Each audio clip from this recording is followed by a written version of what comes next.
Gram सभा भटपुरवा से चल पड़े हैं विकास की ओर, विकास की गंगा बहाने।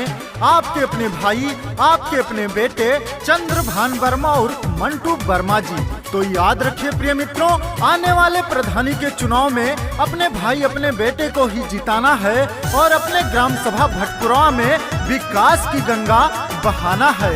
गायक बलराम वर्मा जी, दिलीप कनौजिया जी, नानू प्रसाद वर्मा जी, अवधेश मिश्रा जी, संजय मिश्रा जी।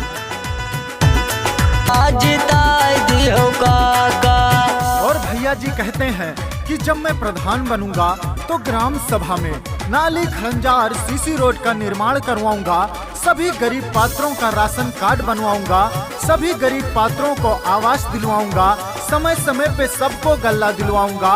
जिला स्तर से ब्लॉक स्तर तक सभी समस्याओं का निदान करेंगे आपके अपने भाई मंटू वर्मा जी। गंगा की कसम, यमुना की कसम, गंगा की कसम, यमुना की कसम, सतलुज का मुहाना बदलेंगे। कुछ तुम बदलो, कुछ हम बदलें, फिर मिल के जमाना बदलेंगे आपके अपने भाई मंटू वर्मा जी।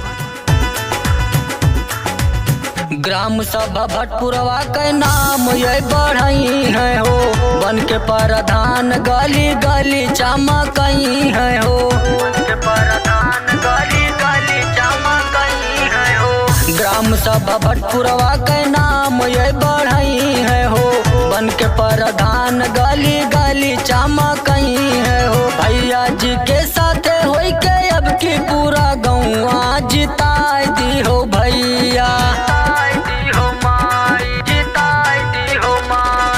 भैया जी के साथे अब की होई के पूरा गौवा जिताई दी हो। अम्मा प्रधानी के चुनौआ जिताई दी हो, बहिनी प्रधानी के चुनौआ